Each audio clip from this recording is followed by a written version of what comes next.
eggwanga lino era mukama wange Kyagulanyi tumanyi okutuula mu ntebe awo eggwanga kwe kwongera okufa naye bannayuganda kimanyi teriyo kitaggwa ate twetaaga okukyusa eggwanga lyaffe mirembe linakyuka mwabaliyo abalengero olengerayo omukka kati Museveni kyogamba alibeerako baamiini baaliko n'agamba field marshal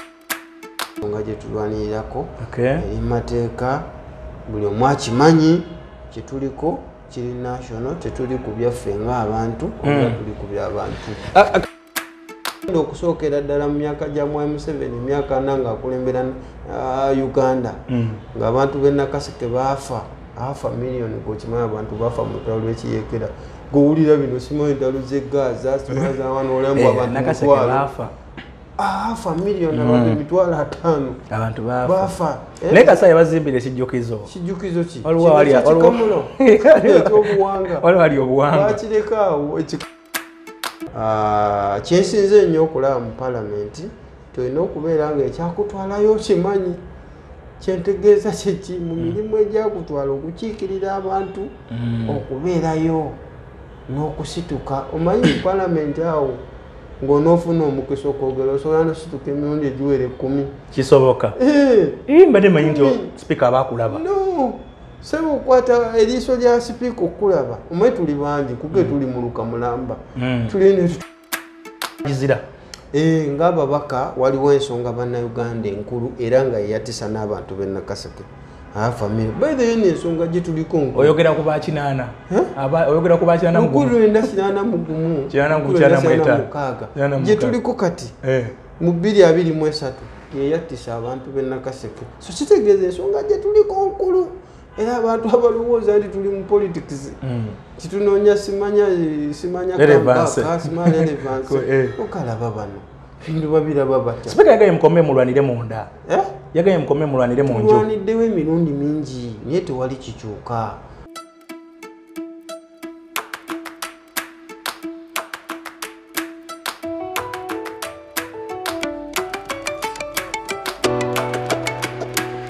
أعوذ بالله من الشيطان الرجيم بسم الله الرحمن الرحيم الحمد لله رب العالمين ze ajimiti omusomi w'ekitabo era omusomi w'edduwa nkozesa kyoto kino ekyoto kino kiba kitagombolola lwaliro ku kyoto kuno kunyambira abantu bange buli muntu yenna alina ekizibu kye ojja ku kyoto kino n'osula akabaani nenkusabira buli alina ekizibu naddala mu abali e Bulaaya nompereza amannya naye nga sula mu kyoto kino nenkusembera edduwa nenkujjako ebizibu ne biba bikusumbuye walemererwa mirimu ki ddala mu abali e Bulaaya abali mu nsi muno mu Uganda abalemeddwa okufuna visa nantegeeza eri abaana Adamu enkozesa nkofu ku kyoto kuno bamala okusindika enkofu eyo negenda ebanja amabanja ge bakubanjiza gonna gwe yalema okufuna okuweebwa ajimiti nkozesa amazzi ku nnyanja kuno kumulengera ku mazzi wano ajimiti nga bwenyimidde olwaleero ngokumasira abaana Adamu bompereza ebiwandiiko byonna bye bompereza ng'oli e Bulaaya mbikwata nembizinga ne mwandika kapapula nembisula mu nnyanja nensaba Allah gwensinza asumulule ebyo byeba bikulemeredde awa visa agifuna alemedde ofuna omusajja omulungi amufuna nsangeba ku namba 0752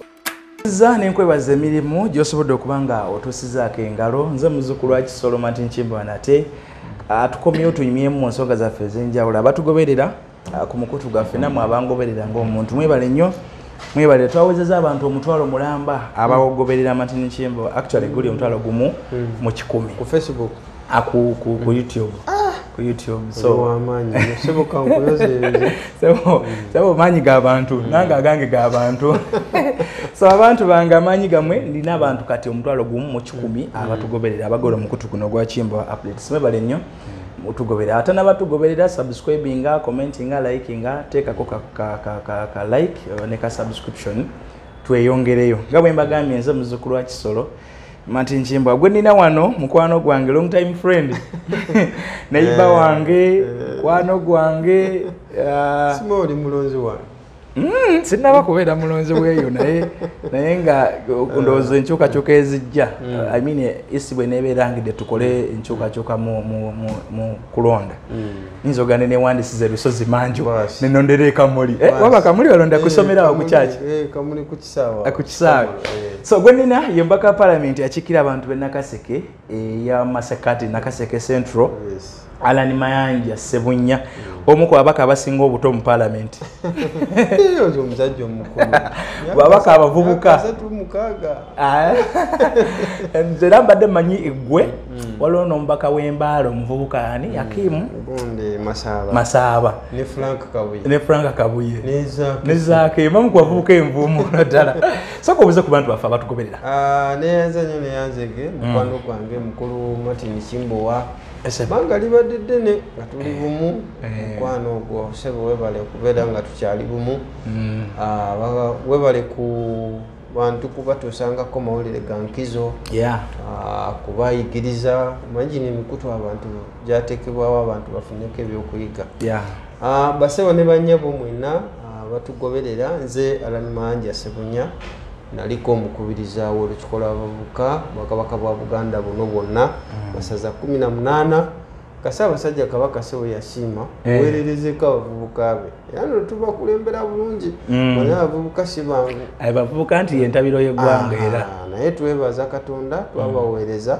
ate abantu bannakaseke muganda wange ne basiima ne bakkiriza ne bamba obuvunaanyizibwa si bitiibwa ekitegeeza bannakaseke bakama abo bakama bange Sebo ne bagamba nti tugende okwatemu kozi gwe wabindi gulono omukyalo yali nanyini constituency Saida Bumba yali yamalayo myaka obanga agenda mu 3 ne bagamba era sinze yamuwangula abantu bannakaseke sinze nze nangola ndi mwaka lukamu so abantu bali kamuna kamukyala we ulwo bwamwe bubiri so namucho ne bankwasa obuvunaanyizibwa abantu b'ekikamulo egombolamu enviira ddala ku Bukala amatenda we Bugema mu Lukago Luteete tulinamu Kito sub county tulinamu Wachato sub county tulinamu ne town council ziri bbiri buli mu Kiwoko ne Butalangu awali headquarters za district Kiwoko town council kati town council yo town council fact nenemu then ne kuddako Butalangu nga town council endala awali headquarters za district abantu ne bakkiriza era banonera ku kadi ya National Unity Platform enaku z'omwezi nga 14 January 2021 yemwe balonda n'omukulembeze gwanga ne banona ne president wange Robert Kyagulanyi Ssentamu se mukama wange tukwebaza olw'okukolera abantu era naffe nga bwe watugamba tugende tuweereza abantu ne parliament gikozanga platform okulwanirira ensonga z'abantu nange omulimu ngukoze wakati mu bisoomooza byoteribulawo naye tulwanye era mu bbanga lino Sebo nkutegeeza mu babaka 557 bagamba agitatagiwoomya Sebo mu babaka 10 abasooka abasinza oteeka ensonga ku fulo ya parliament si mu kolido Martin Kimbowa naye ku fulo kanagamba ananiyogera ndi mu babaka 10 abasosera nga ndina maka ga mu 5 naye yo success si yange abantu b'ennakaseke bantu b'ennakaseke era ale bokiikira katugende bozirya 557 muganda wange okulwana tuli kyalo kiramba oba emuluka tuli bayitirivu ne tule tutujaawo webaleteesa abantu webaleteesa kozi nakaseke eyo eriayo constituency etali mu luguudo lwa Collins si yo constituency wabula district namba yonna temuli mu luguudo lwa Collins kana waliwo ke balimbalimba abantu okuva wano mbwe matugotuke kapeeka olukati otuwa nakaseke ya olwo nalabako ne ku pavers eyo bokyali ena ate mu Wakiso oba tonna oluguudo lwennyini olwo oba bituni Kanyanda ndowooza Kanyanda kati ffe nakaseke kantu katono nnyo wali okuva matu gundi awa Semutore ne Kapeeka kilometers oba teziwera na 15 oluguudo olwo kati kitegeeza ate bw'okatuukako konna emotoka byona salimu sale byayonone kubeerero nakati byonna emotoka ina bingi koza ino kampani ya Tyros kati byonna byafuka lya ttaka so kati Collins agenda okusookera ddala mu myaka gya M7 myaka nanga akulembera Uganda ng'abantu b'ennakaseke baafa miliyoni gokimanya abantu baafa mu lutalo lw'ekiyekera gowulira bino simanyi entalo z'eggaza simanyi z'abaana olamba abantu afa miliyoni abantu 5,000 abantu bafa naye kasaya bazimbire ekijjukizo ki wali obuwanga bakireka ekikamulo ne Wachato naye byonna babireka mu nsiko naye nakaseke Luweero kyokka Obutalangu Road ye Collins agenda osookera ddala myaka gyonna era aba dot services bakwasa obuvunaanyizibwa kola oluguudo olwo emirimu gigenda mu maaso aluyitamu ennaku ezo nga lwayitamuko ku gundi lwayitamu tractor lulungi nnyo kawerette baterezeza so bakyatambudde paka kutuuka wali nga kutuukira ddala nga agenda otuuka Kabubu wali Wakayamba ndumanyi bulungi waliwo obunnyo ogwali wano nga ku ddwaliro erya ssomero oba ddwaliro basomero oba basomesa byonna ebyabasawo waliwo college esomesa abasawo awo wansa waali ogunnya amaaso nga bakava mu tawuni era tulwana okulaba nga bintu ebyo at least by 2025 kubanga nga lumu abadde services bebunazo bakwasibwa so ye mega project je tulwanye nnyo ku fulo ya parliament okulaba nti eketekebwako obuwumbi 93 era nakasike bucyange bawe badde tefuna ku project egenda mu sente mpitirivu bwezityo so nga ate abantu abate badde abakulembeze so nga abantu bazenga bawo omusolo era nga balonda n'abanga balonda bakibiina Mwami Museveni bagamba bamusindikira bakada so naye ng'omubaka tulwana era okulaba nga waliwo amasomero mangi agazimbiddwa waliwo amakubo agakoleddwa waliwo project zinaleeta ng'omubaka Minigi Nakaseke muno Mukabi ensolo bugagga talent development twaleeta programu ez'ensisa z'ebyobulamu twaleeta programu ez'okugaba emiti twata programu eza scholarships tulina abaana bangi ng'omubaka bemperera abasomera ku jju yange okulaba nga tubateeka basobole okubeera nga obola ebiseera ebimaaso naye ng'ekisinga obukulu omugabo gwa Nakaseke oba gwa Luweero tegunawola yadde 10% temunaweza kwebyo birina okubawe mwandibadde mufuna kyenkana ki twetaaga like 90% omanyi lwaki Mwami Museveni okubeera Nakaseke n'okubeera ente abantu bannakaseke bwe munafuna 90% abanankole bafune ki java jju y'abantu b'Nakaseke osegedde so kakyova olaba tulwana okulaba nga abantu bafuna omugabo omunene n'ebino n'okulwana ensonga z'abantu bonna generally ekiwamba abantu vola ne mu parliament ulakakiiko ak'eddembe ly'obuntu human rights n'akakiiko ka gender labour social development okulaba nga tulwanirira ensonga z'Abannayuganda omanyi kati banonda siri mubaka wa Nakaseke yekka abula ku lw'eggwanga era n'ensonga nyingi ndowooza olaba zendeeta waliwo ebimotoka ebyali biremedde South Sudan ebyabasuubuzi ensonga nenjireeta nendeeta ensonga z'amasannyalaze batuwa endagaano era ezo ensonga nezisindikibwa mu kakiiko ka palamenti weewaawo ng'olwaliro tukyabanja abantu baffe bawamba Bakibalama Badamulira Bakanatta Bawangolo n'abalala bonna abamu 18 n'abalala abakyali ku Ssemwayi ababonyabonyezebwa so ng'omubaka generally mu myaka ebiri gino tulabanga olugero terunnatuuka naye nga ati tugezezaako okulutambula ewawo nga terunnatuuka palamenti nga palamenti eri etya oli mupya kisanja kisoose oli muvuka muto oli mu palamenti erimu abasajja ali ebisanja 4 bisanja 3 eriyo n'ab'ebitaano nawulire eriyo n'abalina abagala obwezo ebisanja nga Museveni byayina gambi naye kirungi ffe constitution yaffe eya Nuupu egamba nti omuntu jasavinganga ebisanja 2 ate nga ng'oggyeko ne constitution ya Nuupu y'ekibiina kyaffe nze era ne bwe nali nsaba akalulu abantu nabagamba nti banaye mumpa obuvunaanyizibwa obw'ekisanja kino bwe munteekayo munteeke ku mmeeza sole ku minzaani mulabe eddala nzitoye ddala omubaka akoze obuvunaanyizibwa bw'alina okukola ateesereza akomyewo n'akuŋŋaanyanga ebirowoozo byaffe kakati 2025 bw'alibanga tukyali balamu nga tewaliwo na butabanguko yonna na mbeera yonna mu ggwanga lyaffe tusobozesa kwanga ffe tulwana okulaba nti wakiri tutereeza ensi yaffe mu mbeera yonna okulaba nga ate tewaliwo okuyiwa musaayi so bwe kiba nga kizere banteeka ku mizaani bwe banzizaayo ekisanja ekyokubiri katuwa n'abalala gwe bamatini oliba toli mutuuze bisanja bibiri onooba okkuse sikukuta tetuli mukulya onooba tuli mukulya ane empulya abagamba mumpe nange ndiye no leadership mulimu buweereza tuli mu byakunaanya mumpa nange ndendi waweerezako emmengo eyo nooneka emmengo gye baweereza bakubwazika bwazisi n'ogattako ettaffaali n'abalala ne bajja so bwe buweereza obutuufu n'abantu obuweereza babufuula mirimu bagufuula munagwo kati baguzi So parliament yabula bulungi. So nga parliament ng'omubaka kyensinze ennyo okulaba mu parliament tulina okubeera nga ekyakutwalayo kimanyi kyentegeeza kyeki mu mirimu egyakutwala okukiikirira abantu okubeerayo n'okusituka omanyi mu parliament awo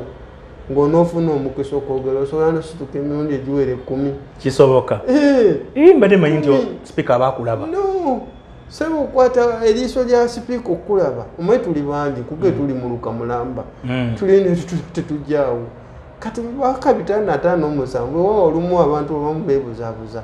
bati nawe okuwa omukisa si byakwetuulako ne sipiika abamanyi yes, of course speaker abantu naddala abali active nze olwaleero mpita ani mayanja bw'aba tampisa ani mayanja ate nno bonna deputy speaker ne speaker bw'aba tebampisa ani mayanja ampita nakaseke central kitegeeza omuntu oyo abakumanyi ne mulimu ne bebatamanyi kumutavangamu yadde ekigambo ng'oba ekigambo kyeyogera wali ng'alayira naye nga taddangamu yadde okuvaamu yadde okukolola mulimu ekinyamatama yalabika ayomba ng'otekololangako so naye kasomanya nti nagenda mu palamenti eno ku lw'abantu nsonga z'abantu bange zebantumako zendiko saagenda kulya saagenda kunona bitiibwa na musaala wabula okutu bino ebyenti bakuwadde simanyi emmotoka ne sente ebyo byeyongerezaako osobola okuweereza abantu obulungi okitekedde babikwongerezaako osobola okuweereza abantu obulungi naye kati abantu abamu bo balowooza ate bye bakulembeza dana ate obuweereza bw'abantu bino bijjirako bugizi bitambulira kuli osobola otuukiriza omulimu exactly osobola otuukiriza obuweereza bw'abantu obuvunaanyizibwa kuba buli lwotayogera nsonga nakuziremerako singa palamenti awo nga tuli baka 557 kaddala tusobola essiga eryo nga lisobola kuba essiga eryo liriwo ku checking executive ne judiciary but mainly executive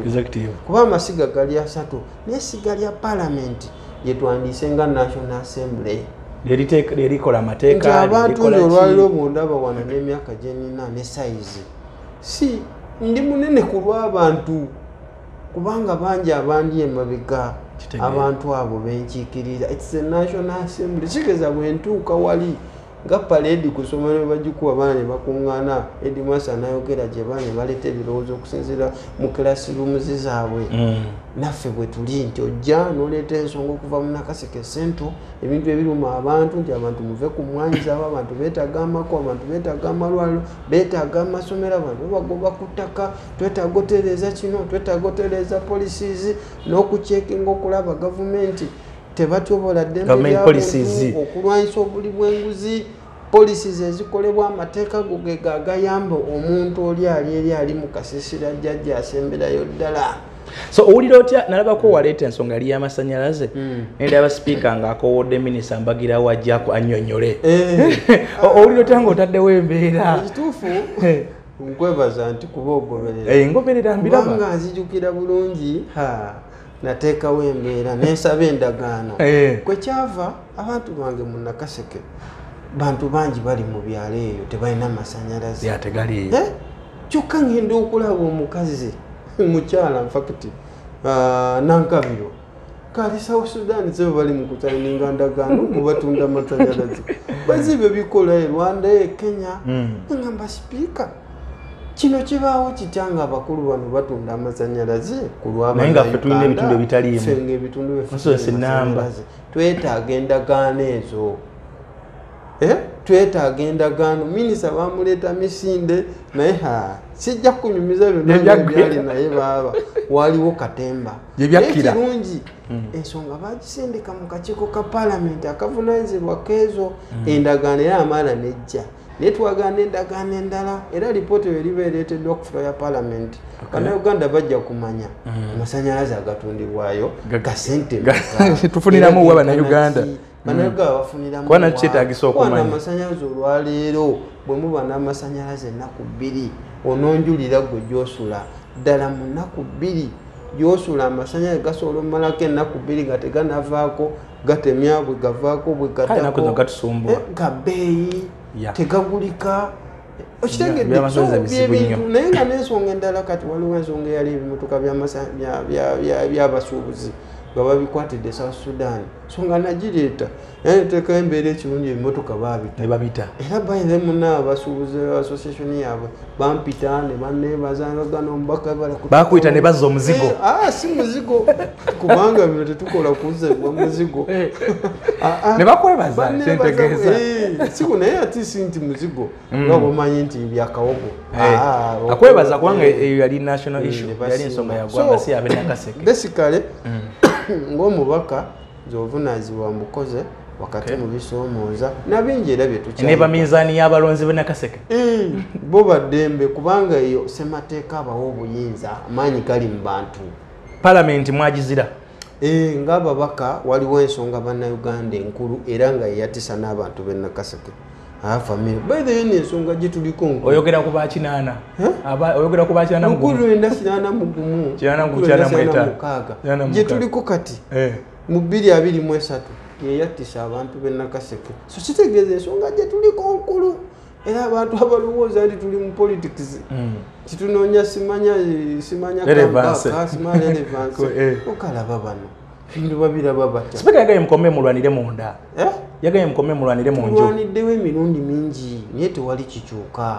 kakati kino tulina civilized nnyo okugamba abanaye kacooke tugira tubeetegulamu mwe katugira tubawo omwaganya mwe muba mulaba nti okuwamba abantu mwe mulaba nga ddala kigwanidde mu kiseera kino kubanga abantu 18 tebalabika abantu bakyawambibwa alina 18 bayinza okuba nga ebali ku record nga ebali ku record naye eriyo abantu bangi abataatuuka na ku record abantu bali ku semwayi babonyabonyezebwa ate abantu batya n'okuvayo mu kamera n'omuntu abula balowooza oba yali mu byabubbi oba naye nga kumbe bamukwata lwa bino byabafuzi so kati bwe tuva ne tusitiikinga ku nsonga eyo ate nno si neeyo yokka ensonga nnyingi lwakuba abamu bamanyi eyo yokka kuliko ey'abasiraani baganda baffe abasiraamu lwe wabeerawo ensonga nomujjuka ku mulembe gwa Kayihura amakomera galiyo 80% galimu basiraamu tubuuza owaayi mu ggwanga lino abasiraamu balina omusango gavumenti vaayo accounting lwaki kiri bwe kiti ekyokusatu amagye galemedde ku nnyanja gatta abantu so nga twayisa etteeka ery'abavubi nga lijja amago abamagye ku nnyanja naye babalemezaako twebuuza bavaako ddi ekyokuna ensonga eringa eyokuna kwekita abantu ekyaliwo mu kalulu lwe bakwata Kyagulanyi Luuka abantu ne bafa abolomosa bakunukiriza mu 10 n'akalulu konna nga akalulu kali akabiri abiri batugamba 5 of course eyo ripoti gye bajja okukulaga but abantu baali bangi then tugattako n'okwaakauntinga abantu abafiira mu kalulu konna ojjukira ba Franka Senteza emmotoka ez'abakooni ezapatronabukenya abita waliwo omusajja gwe bakuba naye yali atudde ku lubalaza ojjukira Martin Kyeyunes Maabani n'abalala gavumenti okuvaayo accounting ekirala civic space okubeera nga olwalira bannabyabufuzi abali ku ludda olulaba ebintu nga nti byantambudde bityo okubeera tewakyaliwo civic space waliwo kyetuyita shrinking civic space kwega abantu okubeera nga tebakyaweebwa mwaganya olwaleero okuvayo nowanika ekipande nga weekalakasa ssebo musango mu gavumenti ya Mwami Museveni so nga kiri constitutional 29 oli wa ddembe abantu b'e Nakaseke okuva balago bateri mumativu bwabwe singa mbase bakulembera bulungi singa baba tebafuna saavisi n'ensonga endala ensonga ziwerako lwaki mwavaayo katwagattako ne abalaala eri mwakyoli tuga gavumenti Mwami Museveni ensonga eno mulina ogikwata n'obwegendereza bano be mugamba nti mubasengula mubatwala wa nawudde ndi babaleeta mu Buganda era bajjawo batya Buganda wa Buganda nene tulina omanye bubaleeta mukyalina ttaka mu Nakaseke omanyi yakomodetinga abantu bonna asobola okubawa obuddamu naye walina obaawo enteekateeka ennuŋŋamu engoma gyewali ettaka bo bajja batya abo so kati bebimu n'ensonga endala naye nga basically ekulembera ey'abantu bali abduction abantu abawambibwa abatalabika bakibalama baddamulira bakanata bawangolo abantu abakwatira olw'ebyobufuzi n'ekirala abaana baffe abali makomera political prisoners bamacete bakalanzi mwana waffe nno obadde obukimanyi mwana w'enkokonjeru werumpe we kalanzi Sharifu mutabani wa mzee sendikadi wa bana basajja bazirwana kati ya chemani w'ekyalo eyo kalanzi bamukwatirawo kawempe ng'atimba ebipande bya Kyagulanyi bamukuba bamujana musiringi Ismail waggulu bamukubye bamwanamiza eri abana bamwambudde bamugyeko tawero kati aliyo baliyo tugamba abaana balina okuteebwa nga bakayihule bafuna eddembe nga nabo bali babakwatira byabufuzi ekyokubiri balina okulekebwawo okutwalibwa mu kooti y'amagye kubanga bano basiviliani eri teeka baaliyisa lwaki bakyasigala nga bakikola gavumenti ekkiririza mu constitutionalism there is no rule of law kati ebyo kye tulwanirira sanite eggwanga kwe galibeemu abantu ekitiibwa kyalo kikomewo yes so byebimukuzo era bannayuganda zino ensonga mulimu esaagiramu okulowooza mbu kakati gwe Nakaseke muboba oli mu kulwanirira temulimuwo nze waffe bawamba abaana bana si bakuteekawo mbeera nakulemerako bawamba driver okosa yaffe Sebunya Yasini ne bawamba Kalidi ne bawamba Yasini ne bawamba ne Kajimu Fred ne babalirizi nga omaye embeera ginateeka ku fulo ya parliament eseera nga nkireeta mu mawulire ku TV ku radio wa nebateekamu abias corpus application eragira gavumenti ebaleeta oba balamu oba bafu ne babaleeta ne babasuula wali ku Jinja Road ku Jinja Road police station babakuddeko obwa terrorist okitegedde so kakati gwawoza mbu bino simanya wowe Nakaseke twakusindika lwaki nga olwanira balinga temulimuwo kwekadwe balirinda ne bakwata ewo famire yo olutegera nti national issue oba olina kukyeyigiramu so nze abantu bebasindika kati oyinza okusanga ngaomubaka weeyo weekyotera oba katugeze wegundi we Nakasongola kati eriyo muntu we kati abeeyo bamubeerako gwe lwaki wavuddeyo nga tewuliiko wano wali muliko ddamulira weeno nomugamba kati olinda bamale kujja kukwatirawo ebeera ndowooza nafu nnyo mu byabufuzi kubanga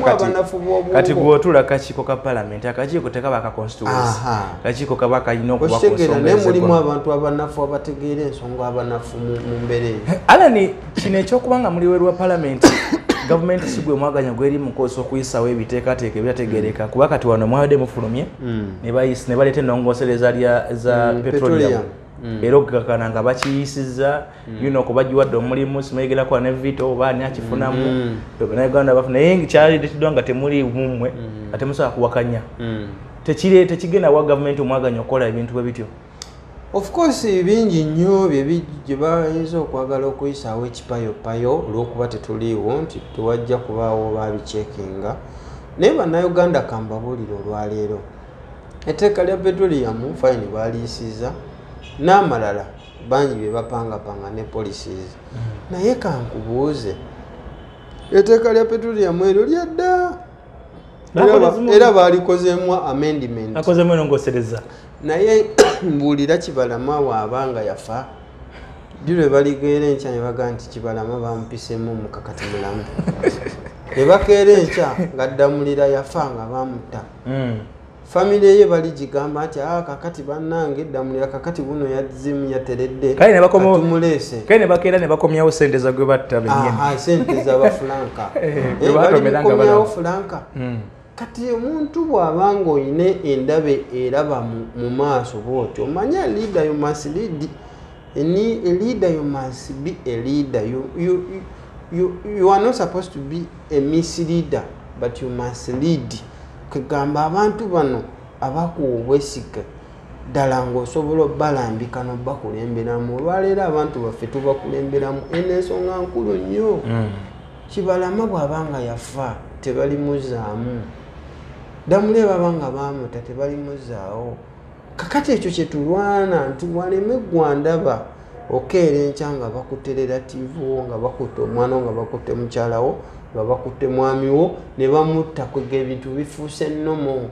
bino ebyamateeka ge bali mu kukola ebyo tusobola okubikyusa n'okubitereeza akadde konna ate era n'abantu mukyalina speech okugenda okubikyalenjinga neweziba abantu tebakiralikirira era temutya olwaleero bwe tugendayo ag'amateeka tusobola okugakyusa nago ge bakoze mu mbeera singa eggwanga liddamu sanite singa eggwanga liddamu okubeera nga abantu babirabanga betubiraba nze nkugambye palamenti yo nga tuli abaka 557 nga ddala tulina omuzinzi ffenna ng'ensonga tuziraba nti ensonga nkulu executive tewayita taayite kasala ate ababaka ebitaano ne bali ebisatu mwabeko babala abatali ku mmwe. This is a National Assembly. Bali bo bali ku nsonga ndala. 557 members of parliament nga tuli solid executive.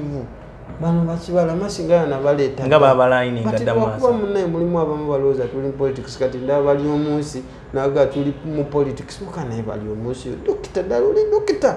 Ano munebuza bana abantu abali amereki. Tujima abaana baffe bano bajeremaya. Balemo jiri akuba balemo kuba n'endowooza zifaanana bwe ziti. Kubanga eggwanga lyaffe lijja kufa mu biseera eby'omumaaso. Nga bw'olaba olwaliro bwe lifa. Kitegeeza tulina okubano olwaliro ga bano balya mmere ki bano babali omunsi. Tubeewale. Tugyewale. Tulina ogiwa bano abaana. Sifu kugyewala. Wakalwere twakula. Naye tulina ogiwa abaana baffe. Generation eriddawo ffe nga tetuliiwo. Tulina okulaba olwaliro abakulembeze abaweweevu. N'abaana banyagamba kibalama ffe tumuyina. Ropo yamuteeka ku nnega n'agamba nze simanyi. N'agamba nze siri wa byakwerinda. Webuuza nabanja. Kibalama ali kugundi ku faamu zo oba mwamutematema ne mumulya. Kati ebyo bye tubabuuza nga tuli ku fulo ya parliament. Bawuza tuli mu politics gwe tuleetedde Kibalama. Twetere Kanatta. Twetere baddamulira lirizinga abaana bali makomera abaana bali kusemwa mu bate okusinziira ku human rights laws bwe zigamba eza United Nations nga bwe zirambika oba olabe tunaddamu okubaako kye twogera. Alali Manja Sebunya gwe tuli naye mubaka akiikira abantu Banakaseke Central munnakibiina kya NUP omu ku babaka abasinze okuteesa babaka 10 abalala tebamanyi tebalyambikidde tebalinayo baalabikidde naye at least babaka 10 nkaga mukali Lewa namba nkaga mbatano. Nkaga mbatano. Abasinze okuteesa. Parliament eri mu 10 erimu 5. Atano musanvu. Ne namba abantu abasinga tebagimanyi ba. Ali mu nkaga mu abatano. At least abalabiseko nga bali ku nsonga z'abantu. Abasindikayo gwe tuli naye. Honorable, otula akakiiko kaddembera abantu mu Parliament. Naye ate wali akakiiko kaddembera abantu akeggwanga lyonna. Aka Human Rights Commission anakawanjaga wangaja wangadi omukyalo nange najala ko mere jali agiye wazisa bana bange nga sijemanyi enkolagana yammwe ng'obukiiko obuwombi kubanga wena muli kudembera abantu weri kuba waliwo mu abantu emunoonya ate nga yagamba tebaliyo actually luli ya foreign sentiment nagamba nti mweno muba banja abantu ngeri abantu basibwa nsonga za bisango gye beddizanga bo nti yabanja yali ebbanja bamusiba bibye mweno ne mujja ne mubabanja mbu mutegundi lwaki mubanja gavumenti abantu abaze emisango egyabwe no tetugamba nti abantu mugende mukole emisango ti era ffe we tuli tugenda baba banja naye ffe kye tugamba omuntu bw'abanga nziziza omusango alani yes ntwala mu mateeka nga bwe galambika nvunaana mu mateeka bw'oba ojja okunkwata weerambi weeyogereko tinze gwe ne gundi ovunaanibwa omusango gundi ne gundi era bwe mba nziri so otekewo ebirango nti gundi ne gundi tumunoonya era olambika otegeeze barelatives be otegeeze abakulembeze n'ebino bajjanga ababbi bajja kiro beesibye obukokola abantu bali mu droni abantu babatulugunya abantu bababonyabonya kati wangadya ewangadya wandyaga wangadya Mariam kakanengayi n'omukazi ono alina abaana mukazi ono alina banyinaze ne baganda beriyale komutofayo n'ogamba bano balopo opposition mbu bali mu katema bali mu byabufuzi babanja abantu abasibwa ku lwabwe oli alina bbanja na muntu mulala ogamba otuuka ne wona n'ogabana ensi ekyali mu bana abantu era negamba Mariam lwaki togenda n'onoonya constituency ebakuwa kadi yenale mulimu okuva mu politics ono kubanga eyo commission nkulu nnyo erambikiddwa ne mu constitution enakuba independent tenakozesebwa muntu yenna ne katola abakozese statements bawo katola byabagwa ne ku matama tebanana kye boogera olwaliiro olwokuba tuba expose ne tubalabisiza tubalaze bakibalama abakyala be nga bakaaba abaana bakibalama nga bakaaba abaana b'abantu abazadde oba balowooza abantu abo tebaliko bantu baabwe bino bantu babawamba naye kakati kana akakiiko bakajjayo ne kakola statement dictator kasanitizinge kalage international community tyaba bitambula bulungi kubanga buziri international bodies zikiririza mu bukiiko zino era ripoti ya commission ebagiraba bo gye batwala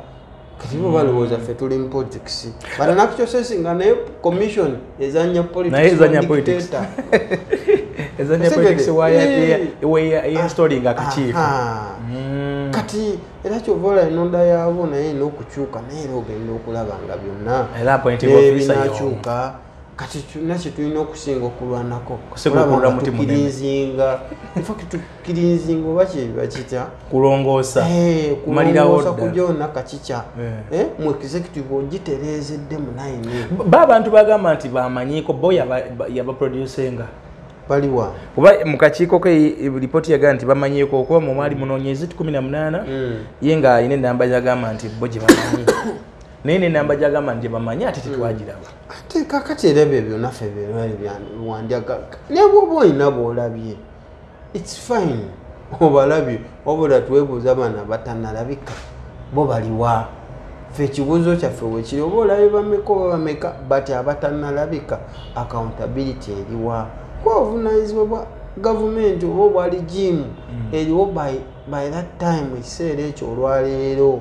wadde nga bewaŋŋamya mu bukulembeze naye muli accountable kuba mukyakuŋŋanya omusolo gw'abannayuganda mukyaliwo ku lw'abannayuganda ebitongole mubirimu ku lw'abannayuganda obuli bw'enguzi mubuliwa to the expense of the voters of Ugandans. Kati bino olwaleero ffe bwe tuliwo ne tubyogerako ne tubyexposinga bannaffe bo balowooza tuli mu politics naye nze nkubuulidde bajja tutiisatiisa wadde palamenti sipiika atusuubiza okutugoba naye ekirungi sipiika twamutegeeza nga tugenda mu kino ekintu twamuinfominga era ne bannayuganda bali mabega waffe ne balaba batugoberera tujja kudeeri amaanyi g'abantu esooka otubuulira akantu ako kati sipiika bw'ava mu mbeera n'abafuumuula muddayo mu kalulu no anti kiri bwe kiti muweze teeka ki eribagoba lisoma liti rules zigamba kaso omisinga entuula 15 mwezi nga ziddiringanye katotuula sipiika lulu ngyerabiddemu naye oba omutegeezezzaako noba tomutegeezeza olina okubanga omuinfominze osobola ozimala kasoobanga wamuinfominga okujjako ndete wamuinfominga naye kati ekirungi mulimu n'abatamuinfominga betumanyi naye era of course beera ajja kugaba naye bainfominga but proof eriwa nti ddala bakuinfominga kati nga bakaindo tafire bukyangenda namalako omulundi ogwo ate lwe yajja nsereko namwambalira nti ayambadde kateni bikyawo oba ojjukireyo teyadda ogwo kati waliwo omukyala Janet ey'ebyenjigiriza ebyeggwanga talabikanga obuseera mbw abeera ku Zoom n'abalala kati waliwo n'omukyala Joyce Bugwawo oyo tabeerayo naye dwe yalayira taddanga ate kati akola ekyo yesu wa ICT oyo state minister ayinza oba mukama we yabimala taddanga naye buvunaanyizibwa kakati tulowooza kale sipiika bw'oba ogamba nti okutugoba kale lusooka otugoba abo naye ndowooza sipiika era yabadde naye teyali specific teyagamba nti opposition wabula yagamba ababaka abanamala entuula 15 so ndowooza nawe atandikire ku abo nyingi nyingi tusooka odda mu kalulu ate ebyammwe bijja kuba bizibu bagenda banvuya mugende mukali nga bwe bakola bano bakalule nabagabe bakalulu kabe kaali katuuse akiko ne kagamba tewali tetubitidde kirungi bannayuganda bamanyi ensonga gye tulwanirirako eri mateeka buli omu akimanyi kyetuliko kiri national tetuli ku byaffe ng'abantu oba tuli ku by'abantu ripooti ya equal opportunity wagisomyeko eno eraga engabanya y'emirimu engabanya y'ekeeki y'eggwanga ebyo n'ebintu ffe era tuze nga tubyogerako mu kakiiko kaffe aka human rights kati bw'ogenda mweno mu UNOCO Uganda National Oil Company bw'ogituukayo engeri leadership yayo gyerimu bajja nga bannange ngabanya bannange nga Western Region abasinga engabanya bebasingamu obungi bino si byogera nti tuwaayiriza biri on record report zalaga oba be balina obukugu era twabayite tubagamba lwaki bino bigenda maaso bebiti nanti of course nanti yetagwa oyo naye ffe tuzenga tubyogera tugaba n'abantu baweebwa emirimu okusinziira ku busobozi bwabwe si bwani akumanyi si bwa waliwo kyekubira ezo bamwe temuweredde baana mwe abantu ba mu Buganda abontu bene engulu nga bali be balina obusobozi amasomero gaffe wano wonna abula abaana bonna abatikirwa baana bayo neffe si kyekikulu nti oba kakati tukubalansinga tikakati naye ekikulu kya byonna wekiri abaweereddwa emirimu ddala babadde bagwanidde laba bamutulaki olwaleero akulembera ennyonyi y'eggwanga eri muloosezi naye akugamba teyakola interview bamukubira bukubizi simu kyagwajangoweebwa omulimu kati ebyo byetutunuulira ffenna tuli bannayuganda oba baggwanga ki oba baggwanga ki ffe tuyinza obutakitunulira nnyo banno bayirawo ng'ensonga naye ekikulu bano abaweereddwa emirimu bagifuna batya beba abatuufu tebaliiko baŋŋanda na bamikwano na bako engabanya yaabyo omanyi obuzibu bwe bujjira n'olaba nti waliwo kyekubiira kwe kulonda ab'eŋŋanda abako n'ab'emikwano kubanga obw'oluganda lwo z'olwaliro obw'oluganda lwange si mukalamojja relative wange si mukalamojja kati bwe naatuuka okulonda katugeze abako ab'oluganda n'ab'emikwano kitegeeza bajja kuba baganda era kunoonya muganda kitegeeza wabaawe n'esigama eyo yani akumanyi ovaawa ani agambye yereetamu kyekubiira eyo ey'okubeera nga abantu abasalawo abali mu bakamishona abagaba emirimu ontegeera agabira eyo bwatyo n'amaliriza nga kibalansingiddeyo bwekityo lwakubanga purinsipo gye yasooka okukozesa yakugabira baluganda bakona bamikwano nekyewunzikira eyo kubera olaba kati commission zonna olaba ebitongole bya gavumenti ebisinga byonna ogonakabanga ababiddukanya eyo ate akiddukanya okutopu wabanga wa region eno omanya n'abali wansi awo bonna paka kwayera so kakati olwaleero waliwo kyetuyita ekyokugatta ebitongole kyali kireeteddwa ku mpalamenti baleeta naye lwakuba gundi eyo Uganda Medical Stores okugatta ebitongole ebyo byonna naye nga bw'ojjukira bulungi ebitongole ebyo engeri gye byali bireetebwamu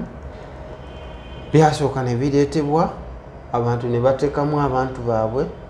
otegedde kati babinyunyusa byonna byonna omanye ekisisi okimanyi ego oli muganda gwe ekisisi kyekintu kyeba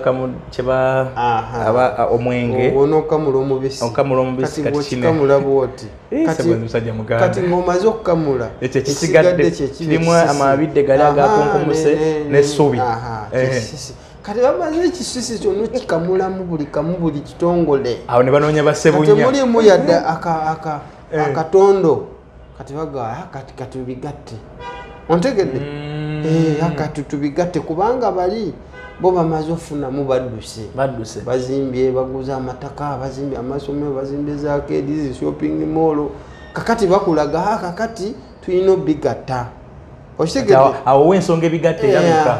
naye luli baita sobola kulabika ow'amakomera asigale nga wamakomera ow'amazzi asigale nga wamazzi naye kakati munaye ekisisi bamaze okikamula kisigadde kyereere gamba kakati ne bw'ogatta kati eyo yensi bwe tuwangaalira naye bw'asajja tebatuuka otuwa eggwanga nga terisasobola kugattibwa liba lyakutonga butonzi nga bwotunga ewayulika era nze simanyi eggwanga lino era mukama wange Kyagulanyi tumanyi olw'okutuula mu ntebe awo eggwanga kwe kwongera okufa naye bannayuganda kimanyi teriyo kitaggwa ate twetaaga okukyusa eggwanga lyaffe mirembe linakyuka mwabaliyo abalengero olengerayo omukka kati Museveni ekyogamba alibeerako baamiini baaliko n'agamba field marshal neyita the conquerors of the British ono Libya Gaddafi Bashiri bali bamaanyi naye baliddawo akatunyumyako banyume so kati nabano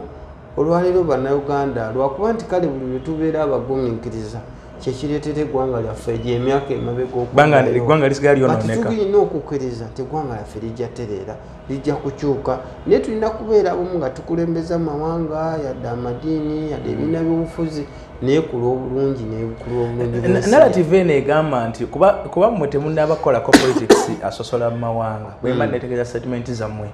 bannabyabufuzi naddala bali kudovuganya gavumenti bano abavuga ekintu ky'okusosola bakijjawa famanya nondamu tusosola famanya nondamu tukolaki bakijjawa. No kakati omanyi ekintu ekyo omanyi kwe bakijja tuba omuntu n'agamba nti akati statement ososola kubanga oba oyogedde amazima. Omanyi buli lw'oyogera amazima omuntu ensonyi azifuula obusungu. Kati eno ripooti ya Equal Opportunity yaleese amazima gemwogerako kati okitegedde kati buli lw'oyogera amazima omuntu n'amanya nti omukubye mazima. Kati omanyi bagamba ti omukalukalu tajja busera agamba bunjisa wembadde njagala balina kukyoseesinga bumwokyeza. Kati nakino bino byonna ebyamawanga musosola jasi byakubeera nti abantu bakalukalu bantu kwekangabiriza n'ekirala kusirisa abo abandivuddeyo okubyogera abo abatayimirire agaba abatate bididuma kati abatya kabasirika ne kati fe abavaayo okubyogerako naawe obyogerako amaga n'okuwayimuyetuyogera kubeera ku radio ne ku TV naye studio tuzifuluma olingiza ebbalibbali oba teriyo drone naye ngaeggwanga bwetyo lyandibadde nti omuntu okwogera ensonga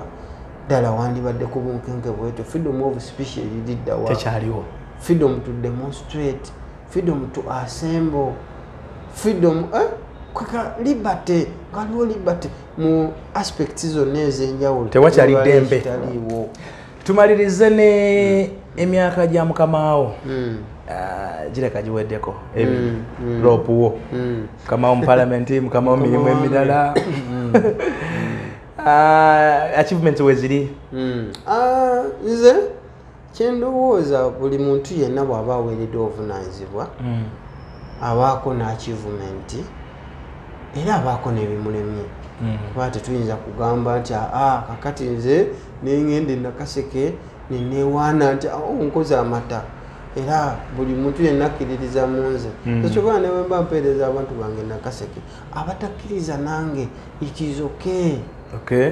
era mmanyi bonna tebasobola kukkiriza ku byenkola n'approach gyenkozesa. Kati olwaliwo ne honorable Mathias Mpuuga my lead of opposition mukama wange mu parliament yaweebwa obuvunaanyizibwa eyabumukwasa Robert Kyagulanyi Ssentamu okitegedde yamuwa akakomo ate era yakamuggyako. Kati olwaleero alina mandate baire wadde olaba leader of opposition atukulira naye tetubeera nasse mu kusalawo ani anaatukulembera bamubaleeta buleetezi constitution bwera oba amateeka bwe gali sigenda nti kakati bannange president Robert Kyagulanyi munnange kufukamirira munnange jawolopu oba komyawolopu Mpuuga oba Londono final conclusion ekimu byonna agamaanyi gaweebwa president waffe Robert Kyagulanyi Ssentamu. Kati ye yalina okusalawo oba ali satisfied nebyakoze oba n'okugamba naye gyakulembeddemu abantu be ndowooza Moses wabadde liberating abantu nti kakati oba katukyuseemu. Olwaleero abasobola okuweereza mu kifo ekyo bangi ate era kakisinziira ku Kyagulanyi ekyasazeewo naye nganze ku lwange obanga mukama wange tukulembedde naddala mu nsonga z'okulaba ku floor ya parliament alternative settlement tuzireese ababaka be agezezaako okutulambika abantu ensonga tuzirambise ku floor ya parliament n'abantu okubabanja. So kwandibadde kusiima kwa president Kyagulanyi n'amuzza kiri eriye era simusalirawo nze Kyagulanyi nga president wange simusalirawo naye nze nganze ndaba nga leader of opposition atukulembedde bulungi naye ate era ne president bw'aba asazeewo okutuwa omulala ye nga bw'aba alabye kubanga abaka tuli bangi tuli baka bitana tuli 57 57 so asobola okusalawo n'akyuzi mulimu ababavaamu Iya of course mulimu abatagala abakagabo bajime batagala jime werugazi jime werugazi ne tulowooza abalala kamange Kazibe Bashir bali ku side ki Kazibwe asimanyi oli munnamawulire ate oli munnamawulire munne ayogera kati simanyi wagwa naye Kagabo ye alikiriya ye yalaga naye nga tulowooza abalala basobola kubanga tewaliwo gwe batonda nti yava mu ggulu kati gwe era gwe alina okukola booti era gwe wootali ebintu ebisobola kugenda mu maaso kugamba jasi kiveeriye kozi n'obukiiko nabo babukyusa after 2 years n'obukiiko kati ngaka bonna era bukiiko bugenda kukyusibwa naddala standing committees buno bwonna sector committees nazo zikyuka zo sector committees zikyuka buli mwaka ne standing committees kati ngaka abasenyonyi bwani obeera myaka obutambulizwako eggwanga ddala myaka 2.5 era kati nabo bagenda kukyusibwa leadership bonna okubalekawo oba okubakyusa oba okubaamu enkyukakyuka ezikolebwamu naye nga tulowooza obuweereza busobola okuweebwa buli muntu yenna n'aweereza era betunenye omusajja ow'enkofiira myaka 38 ogenda myaka 4 okulowooza nti gwe tewali bala abasobola kuweereza yagambye mbu bano babbala mu banneesibyeko mbu nkomewo ayina ku mukolo kwe yabadde oba kyabadde kiseeti alimba kituufu bamugambadde alimba osobola biwuliriza oyo bwakugamba nti agenda Mengo omutegera Kampala Road Museveni bwaga nti agenda tayimira ku kigambo ki mutegere Kampala Road ate era oba ojja musangayo Omumakala nigwe tubadde naye olwaleero tujja kuddamu tunyumyenyumyemu mbadde ndudde okulaba ge mazima ndudde n'abantu bange nga bakwinamu ennyonta naye tujja kubanga naye mu interviews ez'enjalo tujja kubanga tunyumye ne conference nga bwetambula Alani Manja Kape Bayodi buli mwaka in fact nina ya district ya 4th division DG sebe yisadi mu fufa chitungo chiwanise nze main sponsor buli mwaka twasayininga ne fufa sebo sina boyina masaza gomwaka gono twasayininga ne fufa under leadership ya Nakaseke district 4th division emyaka 5 ze sponsoringa main sponsor tuwayo ddala sente mpitirivu tuwayo ebikozesebwa ne bannange ate nga nane programu yange ng'omuntu mu baana basambye esaza wabadde olinamu omwana yawanise ekikopo kapiteeni Peter Goso mwana wa tiimu yaffe ya Kikamuli United ogimanyi bulungi yaffe ya tiimu yaffe ya Kataka wali Ekamuli Sebo bwe basambira oyo Peter Goso yawanise ekikopo ky'amasaza mwana waffe tutugulubye naye oyo myaka mingi so programu nyingi zetwaleeta okulaba nga ziyambako abantu baffe n'okulaba nga tubakyusa kwena kwosembyeoko neri bannayuganda abalabira kuno abali ebweru w'eggwanga abaliwo awona ekisooka neebaza nnyo bannaffe abali ebweru w'eggwanga bagoberera nange mabegako eyo nemu eggwanga gye nali naye ng'olaba abantu bagoberera nnyo ate n'okusinga abali bagoberera nnyo n'okusinga obaoliawo ate abali wano ate balina nnyo n'obulumi eri ensi yaabwe so mbeebaza naddala abavaayo okulaga demonstrations ez'enjawulo ku embassies ndi musanyufu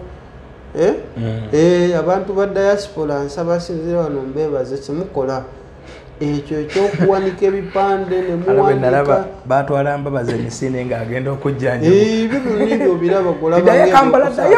kati obirabanga ebyo ebyokusaaka but ate international community ziri organization ate zibitwala nga nkulu bicommunicatinga ati prime minister mulamba muzikozese nnyo okulaga nga obutali bumativu eno abeene baba balemeddwa bannayuganda wakirimu abali eddoboozi mulituuse kuba mulituuse eri international community nayo bweteekawo scrutiny neteekawo embeera n'okulaba nga bongera mwami Museveni naye yennyini okwongera omussa mu line nga bwolaba olwaleero wadibaka nevaneka bannange eddembe ly'obuntu lye mwonoona abantu mubatulugunya abantu mubawamba olwaleero agowa akatale kago kalaba kalimu Abamerika bagamba musooke mukole ku nsonga z'eddembe ly'obuntu abantu bemutulugunya so naye byonna biva mu kubeera abantu ensonga ze baraisinga mbeebaza n'abali wano naffe twongeremu amaanyi tulabe nga tulwanirira eggwanga lyaffe n'ensi yaffe naffe abakulembeze tukolere wamu okulaba si lwa byamawanga si lwa byamadiini naye ku lw'obulungi bwannayuganda ne bannansi naddala abantu b'e Nakaseke abantu bannakasike ssente abavubuka tukole tuyiribe tuyiye nga pulezidenti waffe Robert Kyagulanyi Ssentamu bw'atugamba n'ensi yakwebereramu lwoyiya buli otetenkanya kasoba nga tobye n'obeerawo nosobola okubeera obulungi mu mbeera wadde wakati mu bisoomooza naye nga bwe tulwana okulaba nga tuleeza ensi yaffe. Mubaka Alan atusuubiza nti ensi ejja kukyuka era ejja kutereera newankubadde ng'ewomogose nnyo ebituli eganda oyinza ogigeraageranya ku lugoye olukadde oliwo olutunga luba luli kabulisi so tetumanyi pulezidenti wanagira eneeba eri ku level ki naye essuubi bwe liri nti ejja kubanga ekyuka kale mwongere okuba nga mufollowinga ebintu bino nga musubscribinga mulikinga mucommentinga ensonga nyingi nnyo zetubeera tukomentingako nze muzzukulu wa Kisolo Martin Kyembo mbaagala nnyo era mbaagadde mbeere bulungi mweraba.